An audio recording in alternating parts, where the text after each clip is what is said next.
Haunted by a nightmare of loss, Reece wakes with Noah in London, pursuing a lead on the missing Trinity. Their search takes them to a familiar, foreboding forest from his dream, where they find Trinity's necklace and unsettling warlock sigils. Then, Noah vanishes, mirroring the nightmare. A strange girl appears, revealing Reece's unnatural connection to their world and hinting at a coming choice before disappearing. Alone in the eerie ruins, Reece clutches Trinity's necklace, facing an unknown fate. Can Reece rescue Trinity and Noah from this nightmare come to life? What is the choice that awaits him in this warped reality? Reece stared at the arrivals board, his heart thudding in his chest. Just moments ago, he'd been standing in the middle of a forest, covered in blood and soot, fighting off warlocks with Noah, Juniper, and Vincent beside him. Trinity had been in chains, screaming, reaching for him. Then, nothing. He blinked and opened his eyes to the dull, sterile hum of the airport terminal. His palms were sweaty, the taste of adrenaline still in his mouth. People moved around him as if nothing was wrong. No war, no shadows chasing them, just reality. "Noah," a voice said behind him. Reece turned so fast it made his head spin. There he was, Noah, real, whole, wearing a denim jacket and holding 2 coffees. "You okay? You looked like you'd seen a ghost." Reece didn't know how to respond. He stared at Noah's face, then to the steaming cup he was offering.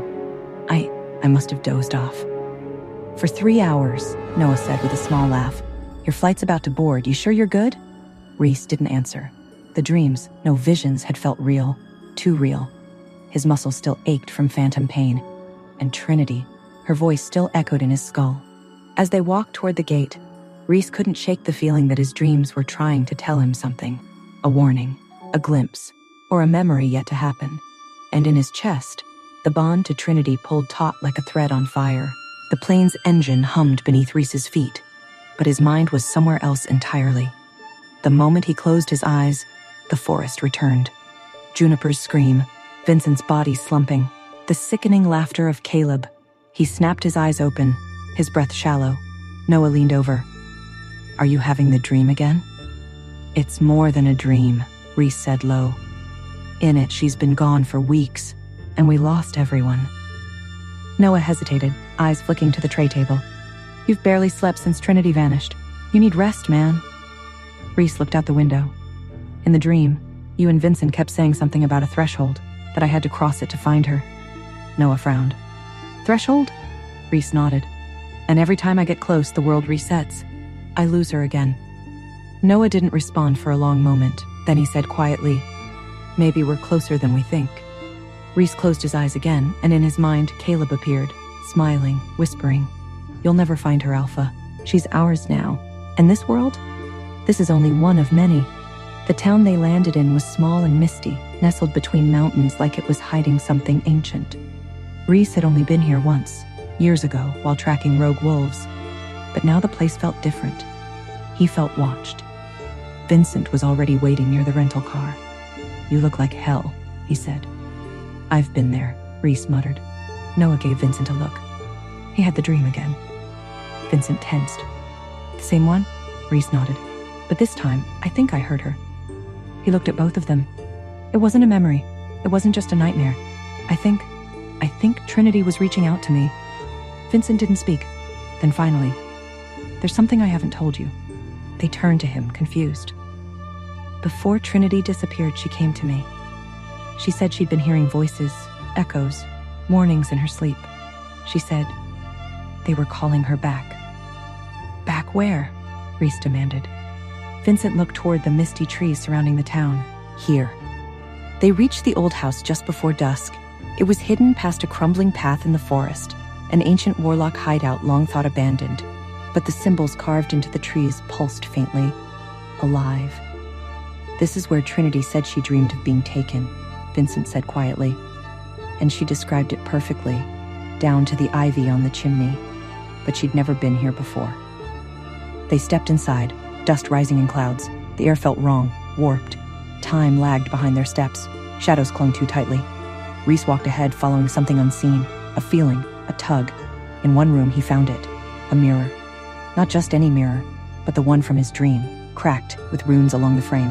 He touched it, and it shimmered, and for a brief moment he saw Trinity, not chained, not crying, but standing in a desert of stars, her hand pressed to the other side of the glass. Then she vanished. Behind him, Vincent screamed. Reece spun, running toward the sound. Vincent was on the floor, eyes wide, convulsing. "Noah!" Reece shouted. They managed to stabilize him, but Vincent was unresponsive, his eyes glazed like he was seeing another world. "He touched the wall," Noah said breathlessly. "The one beside the mirror." Reece looked up. The symbols were changing, rewriting themselves. "Whatever this place is," he said, "it's not just a hideout, it's a conduit." Noah looked at Reece. "You said this was all a dream, right? That we weren't really there?" Reece swallowed hard. What if the dream was a memory of something we've forgotten? They stood in silence, the mirror humming beside them. And far, far away, across space, across plains, across veils, Trinity stood in a realm of silence, watching them through the glass. Unable to scream, unable to reach. But she whispered anyway. "Reece, find me." Reece stared at the humming mirror. Trinity's spectral image burned into his mind. Vincent lay still, lost in whatever nightmare the wall had shown him. Noah's face was a mask of fear and dawning comprehension. Had Reece's dreams been glimpses into another reality? A battle they had already fought and lost? Was Trinity trapped in that star-strewn desert, a prisoner of Caleb's? And if this house was a conduit, what other worlds lay beyond the shimmering glass? More importantly, could they find a way to shatter the barrier and bring Trinity back? Or were they already too late? Hey, I am Trinity. Want to know what happens next? Then click the link in the description below and download the Pocket FM app and listen to the exciting episodes of Chosen by Fate, Rejected by the Alpha,